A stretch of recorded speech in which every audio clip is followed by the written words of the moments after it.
Welcome back to the show, everybody. Check out these headlines. What about an Ethereum spot ETF? How about that? That's in the works. You're going to get the date on that if it happens. And let me tell you something else, too. It has officially begun, ladies and gentlemen. The campaign to take down USDTether just happened in Congress, and you're going to see it all. Somebody roll that beautiful intro.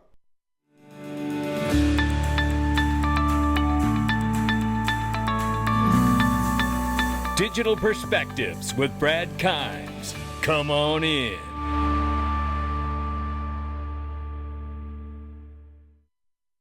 Welcome back to the show, everyone. You can follow us on Twitter and YouTube for exclusive content at the top of the screen, and digperspectives.com if you want to join the Freedom Zone or the DPMG. No doubt about it. Right now, we are $2.01 trillion market cap for crypto. The market is off by 2.3%. However, Bitcoin holding over 51,200 right now, 2,700 plus for Ethereum, 97.5 billion plus for Tether market cap, XRP 54 cents, and 29.9 billion market cap for XRP, off by 3.7 on the 24 and up by 5.1 on the 7-day.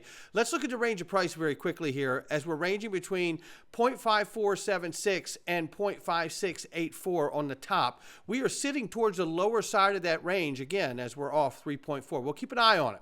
What I do know is that the market's moving, and I think it's going to continue to move over time here. And we may see a slight pullback because we got to talk about Tether today, but we're 75 days away from XRP Las Vegas, baby. And you know what? I just want to highlight some of the new people that are going to be there. Joe Indoso, the COO of Link2. We know John Deaton's going to be there with us. And you can believe it now. We might be talking to a senatorial candidate by the time he hits our stage. How incredibly exciting that will be. Farhan Prat, CEO of Peersys. I'm telling you something now. This guy, what they're doing, building the bridge from the Ethereum virtual machine to the XRP ledger.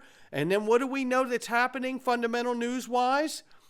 SEC has not declared whether Ethereum is a security or not, but their poster child baby digital asset platform Prometheum that they've given the coveted license to said they're going to list Ethereum first, and they're going to list it as a security. This gets interesting. That could cause a mass exodus, and Farhan Prat may be the bridge to get off of that security platform. I don't know. But Perry Ambourne's going to join us. The Honorable Chris Giancarlo. Oh my, you're going to wait what he's going to say. David Schwartz for a fireside chat, ladies and gentlemen, that is going to be absolutely electric. I tell you, we'll have the bullet points of what's going to get covered on that and topics of discussion. Simon McLaughlin, the CEO of Uphold, CEO of iTrust. Oh my goodness, and there's so much going on there. You know, we need to ask him, when do they intend to go public, if at all? We're going to talk about that. Eleanor Terrett from Fox News. And we know so many others. Jeremy Hogan, virtual appearance there. Robin O'Connell, Nancy Beaton. I tell you, and the list is still growing, ladies and gentlemen. Get your ticket before it's too late. And I want to thank Fruition Films, who is making the documentary XRP Unleashed, for having me participate. I have to tell you, these guys know exactly what they're doing, and you are going to be shocked at how incredible the information they've captured. Just what I was able to see that was filmed and what I saw took place, you're going to be blown away. The level of work and quality, and I am proud to announce that XRP Unleashed is going to be at XRP Las Vegas, and this is going to be your opportunity. You want to put an indelible mark in this space to be in the XRP army? You're going to have a chance to do it at XRP Las Vegas, because XRP Unleashed documentary and Fruition Productions are going to be filming over the 2 days. Don't you miss it. It's going to be something. Oh my goodness, these guys are crushing it. All right, let's get into this because there's a lot of news happening, and I can't wait to celebrate at XRP Las Vegas with all of you. But let's get over this right quickly here. This is Chad Steingraber, who's been crushing. He says, oh, baby, I found the first ETF for Ethereum. 19B4, he says, filing here. Remember, it doesn't get to 19B4 stage unless it's going to get listed. So ARC shares, ARC 21 shares, listing on the CBOE. And you can see now he's got this listed here showing it. And May 23rd is go time. Don't fight it. It's inevitable. BlackRock will see it through.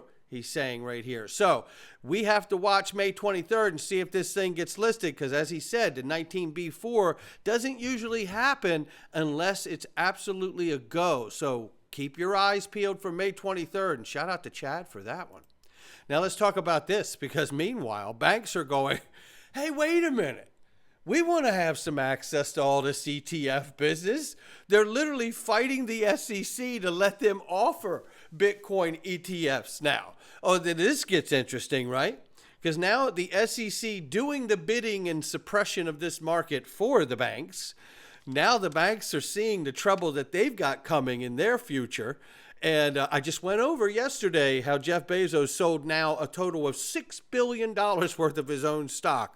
You don't do that if you believe your stock's going to go up in 6 months or a year. You do that if you believe the trouble's coming, right? I mean, we know the guy's not got a liquidity issue, right? So let's understand now the banks, I think, are looking for some of that, what Larry Fink calls a flight to quality.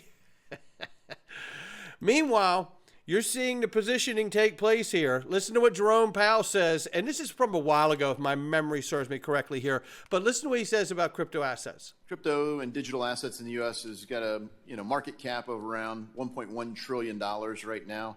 It's been there for a bit. Do you acknowledge that this asset class has staying power in the U.S. economy? It appears to have some staying power. Of course, that. And then he goes on. But I wanted to show that the level set for what we're getting ready to move to. And again, that was an earlier clip back when it was around $1 trillion, right? We're now over $2 trillion at the point. But the point here is that this is what took place yesterday, right? Or 2 days ago. So let's understand this from just a couple days ago now. This here, Coinbase and Circle both team up against Tether in Congress, and BlackRock too. And I've got that for you in a moment. Let's take a listen to this clip. Case in point. OFAC has sanctioned around 560 crypto addresses in total, but Coinbase has identified more than 8 million through our proactive investigations. By extrapolating out from these ground truth OFAC addresses, we're able to stop the flow of funds to bad actors in real time. While onshore regulated exchanges invest heavily in compliance to stop bad activity, criminals continue to seek out offshore platforms without those same robust anti-money laundering programs and controls. Those offshore entities often play jurisdictional whack-a-mole, attempting to avoid tough anti-money laundering rules and expecting that regulators won't care. The US government should use all of its existing tools to go after these platforms. Many recent enforcement and actions in the crypto anti-money laundering space are good news. Accountability should happen. The technology behind smart contracts also allows for the freezing of assets without delay on-chain, beyond the ability of traditional financial institutions with fiat. Anyone with an internet connection can see, for instance, the exact amount of USDC that has been frozen by Circle and sanctioned addresses. As such, payment stablecoin issuers should, without fail, be able to point to on-chain data to demonstrate compliance with sanctions laws. Unfortunately, the sector is not without rebuke.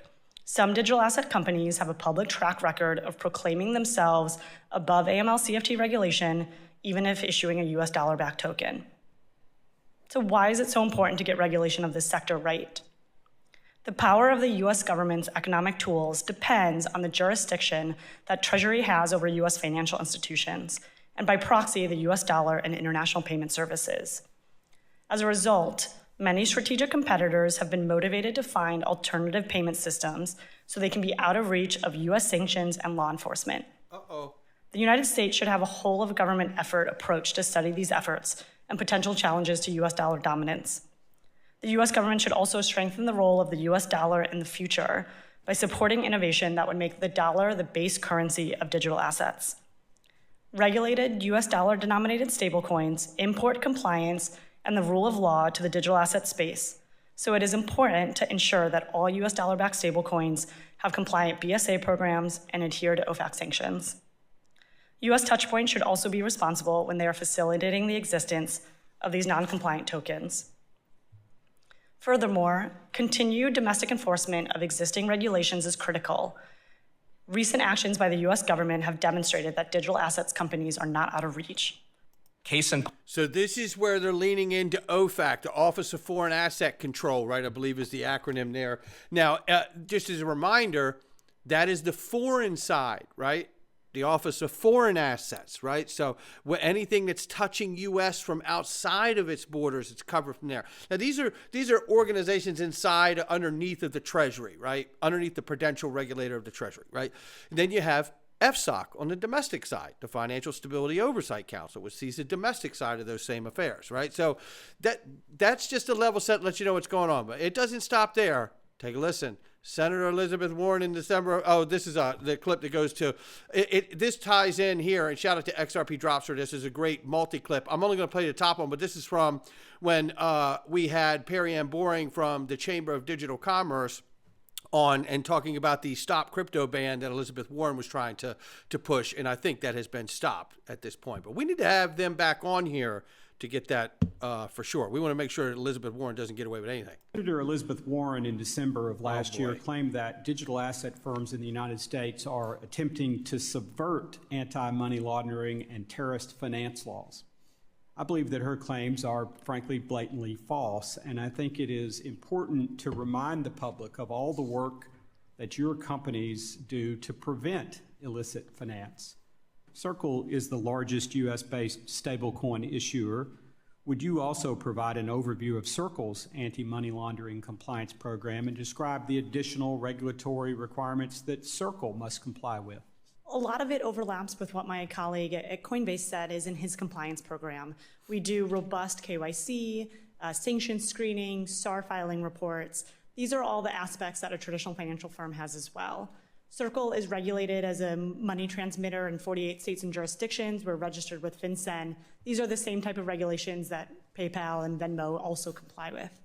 We also employ blockchain analytics, so we use the ability to look at transactions on chain so that we can see illicit activity that might be using USDC, the stablecoin that we issue, and we're able to work with law enforcement when we see that activity or they alert us to activity as well. There you have that. And now that's Coinbase and Circle, right? That's Coinbase and Circle. Now, this is still Coinbase, and they're going on and on, but I think we have some overlap from some of these clips. So for time's sake, and you see their position, where they're going here, we're the answer, Tether's not the answer, right? In short. Well, here's BlackRock piling on, and they throw miners in it too. So the idea here appears to me to be that why don't we buy up everything off the market so that we just hold it all, and then if anybody wants exposure to these assets, they're going to have to get an ETF.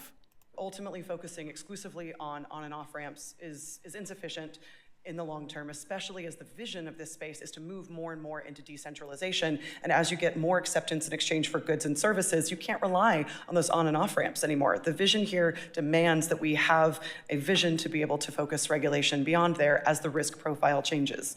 So in the DeFi report that you mentioned, we highlighted lots of different types of technical features and compliance controls that can be built in at different layers of the ecosystem that could focus, for example, at the network layer where miners exist.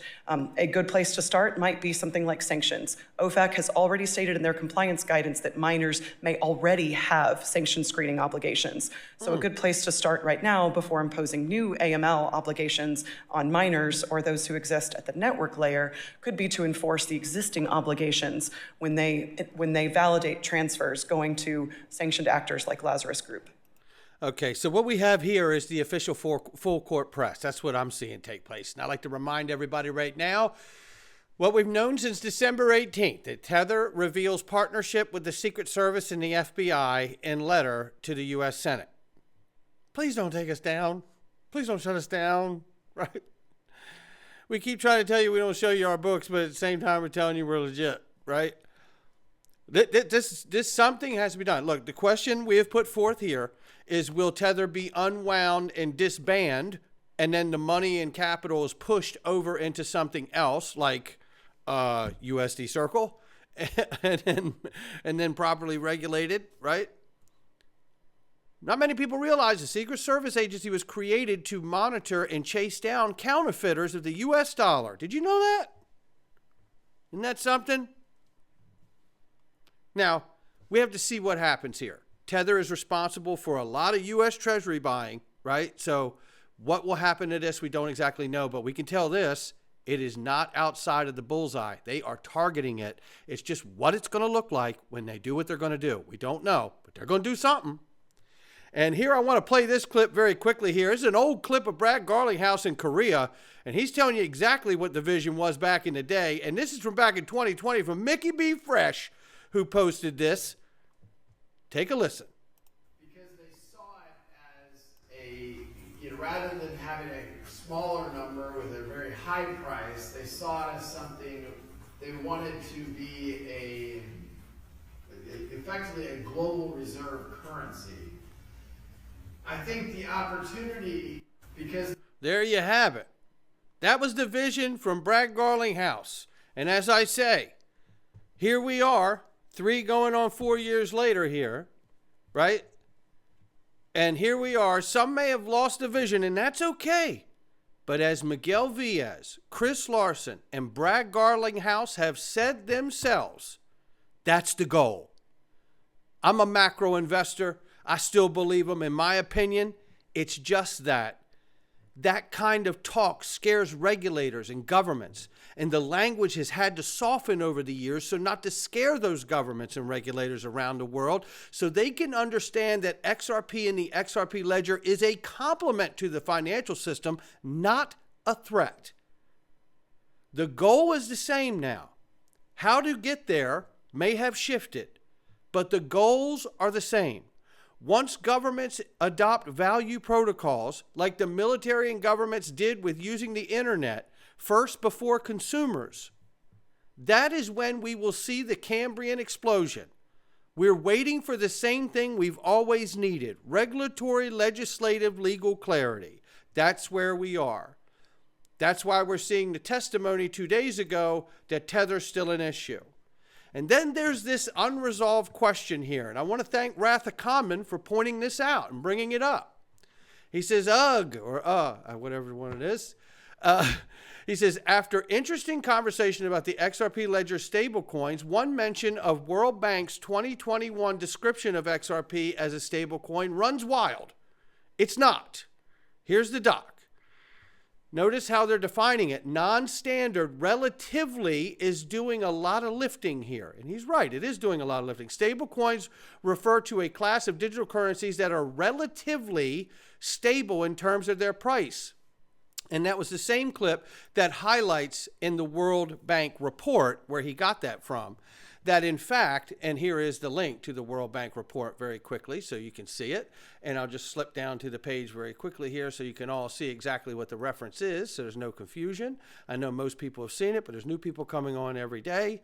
So let's just take a quick second and give them the highlight reel, right? Because it's coming up right here. 1 second here. I might have just passed it. Let me get this for us. You can tell we're live, ladies and gentlemen. That's how we do it, right? So here we go. All right, so here we are right here, right? I think this is the next page. Private stable coin. There it is, right here. So, okay. So you can see right here, stable coins for cross-border payments in the clip that he put. Stable coins refer to digital asset or digital currencies that are relatively stable in terms of their price, right? Then it goes on. It's the World Bank now. Stable coins offer instantaneously processed, blah, blah, blah, blah, blah. It says 2 digital currencies that fall into this category are XRP and XLM. That's what they said. Well, the interesting thing is that they're not the only ones to say that. Now, he does highlight some other information here, but the point is here is I wanted to respond to this because he has a great point. It is something to consider, and it has not been lost on me either. We've talked about this over the years. But the real question left for me is, will automated market makers and liquidity pools do the rest of the lifting on relatively stable? Not to mention, this question is for prudential and market regulators and banks. How do they see XRP after those features and things like clawbacks for payments are brought on, which just recently was? Automated market makers and liquidity pools are going to become an integral part of the composition of the XRP asset and the XRP ledger because it's absolutely designed to be a stabilization mechanism for the XRP token, right? That's what it's designed to do, is to be a stabilization mechanism and provide liquidity in massive amounts without having to go to the centralized exchanges and call on the order books and drive the price up every time you need to make a payment. That's the beauty of it. But here's the question. One thing I know is I don't think we want XRP to fall in a Cat 2 asset category, because banks will never use it for payments if they have to have a 1,200% risk weight average to back it, while using it for payments won't be deemed feasible. We clear that hurdle and we all know the answer. And that's all I'm looking for. And I do appreciate Wrath of Commons' work very much. And we don't always align, and that's fine. Honestly, this is how we get the best out of one another, right? Without name calling and all this other crazy stuff goes on Twitter. Good Lord. But here is the Cat 2 that we need to look at, right? Cat 2 clearly says, if you're in Cat 2, they highlight Bitcoin as Cat 2, which requires banks, this is from the BIS now, this requires banks to carry a weighted risk average of 1,250%. That's a deterrent for banks, saying, yeah, you're not going to want to hold this. You're going to have to hold 1,250% on top of whatever you're holding. That is a deterrent built into the requirement, saying, yeah, stay away from it. However, this is where the question remains. And if we find out from a regulator, from a banker, from a government officials that this does not apply, then we better start asking ourselves how in the hell XRP is actually going to get over the hump. That's the point. And this is a quick, important reminder here too. We have to remember that Mark Carney, the former governor of the Bank of England, also mistakenly, wink, wink, called XRP a global stablecoin too in the G30 report, the largest 30 countries of the world. It does appear that on a banker regulator level that they may have a different view of the asset. I'm not married to either, but this isn't just one person saying this. It's the World Bank and the former governor of the Bank of England in a G30 report. I do love the smell of crypto in the morning, or should we say stable coins. I love this space. We'll have to see what happens, right? We'll have to see what happens. We will see. I mean, I believe something on a macro level has to underpin the dominance of the US dollar so it can remain a world reserve currency, regardless of the other assets that will be able to be used anywhere at any time, because the XRP ledger is also a decentralized exchange and it can exchange value of anything to anything. Damn right, baby. Let's look at this chart real quick before we get out of here. XRP got rejected at 57 cents, resistance again. So we need to pay attention to that. Remember, our biggest resistance level are at 58 and 62 cents, and you know we're at 54 right now. So we're in no danger of that at the moment, right? So watch for the lower dip at this point. And I thought this was a nice chart. Now this is from Eggrad Crypto. Shout out to Eggrad Crypto, right? Market cap XRP dominance percent report. And what I love about this is you can see this channel here and where we are here. And if we could stay here and bounce off the top of this channel, I don't have to be an analyst to know what that could look like. Or if we come down and touch here at this baseline, right? And then pop off one of these two lines here. We see a great level of support right here. So we'll have to watch and see if that happens. Either way, we are in a pretty remarkable time according to the charts. Now, whether those indicators will plan out to a direction that we all want is another matter. And this looks a lot like a direction we would all want. Now, whether it's 3 times, 2 times, 14, 8 times, whatever this time may be or not, let's just hope it's not a negative time, right? That's what we're really hoping. I couldn't be more excited to see it all unfold. Digital Perspectives, we're going into the freedom zone, not financial advice from me or anyone else. And what we're going to talk about today is how we got here and the real danger for banks and digital asset technology. And it's much deeper than you think. And we're going to get into it right now in the freedom zone. Digperspectives.com. Come on in.